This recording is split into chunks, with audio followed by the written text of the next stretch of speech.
Allez, on passe à notre focus de ce samedi soir et on s'intéresse à la place de l'Afrique dans les Jeux olympiques d'hiver. Elle est née à Madagascar, adoptée par un couple français et elle a chaussé ses premiers skis à 3 ans.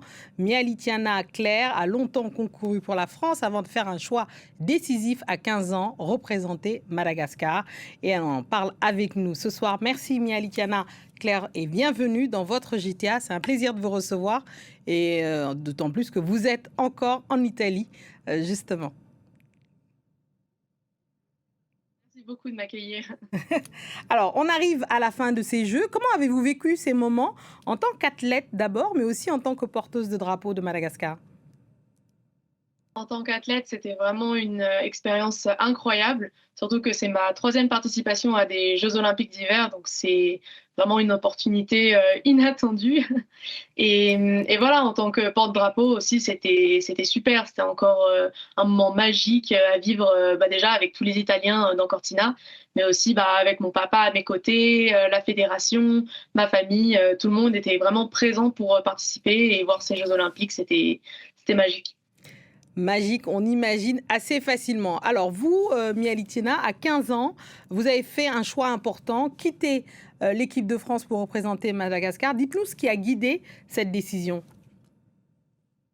Alors au début, j'essayais vraiment d'intégrer ce groupe, français et en fait, c'était vraiment dur avec les années et il y avait beaucoup, beaucoup de concurrentes et à force, voilà, ça devenait un peu compliqué de se projeter, dans ma carrière de ski et de savoir qu'est-ce qu'on allait faire et donc on s'est dit: «Bah, pourquoi pas, utiliser mon deuxième passeport, donc malgache et voir où est-ce que ça peut, nous, mener» et après ça, l'opportunité de représenter Madagascar aux Jeux olympiques est venue et me voilà à Cortina pour ma troisième participation.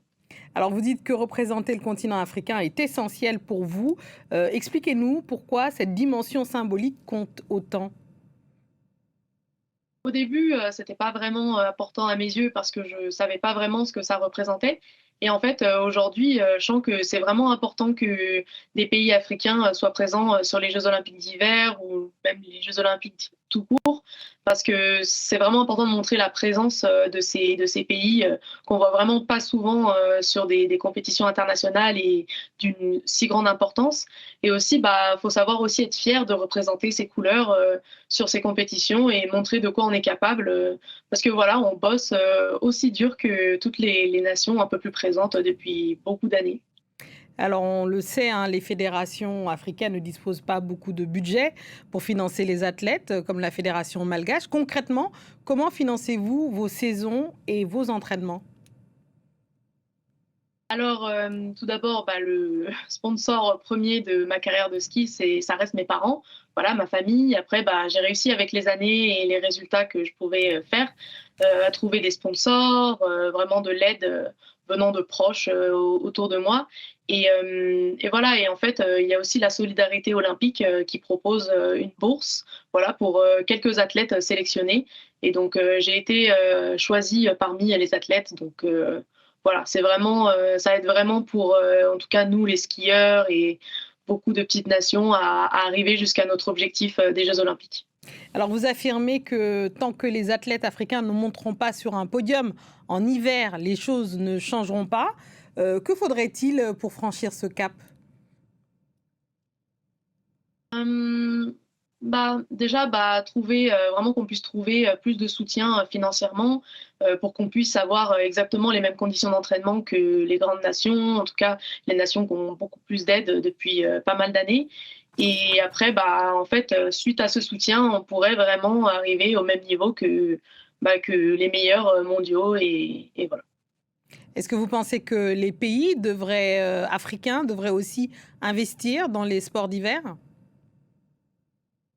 Hem, je dirais que oui, parce que voilà, il y a beaucoup de pays, de personnes qui vivent dans des pays comme moi en Europe, en Autriche, en France, voilà, qui représentent, en quelque sorte leurs origines, mais qui sont pas encore connus ou qui ne savent pas encore qu'ils peuvent prendre leur deuxième passeport et voilà et je pense que ça peut être une bonne chose, pour ensuite arriver au même niveau que toutes les personnes, qui ont ramené des médailles jusque-là.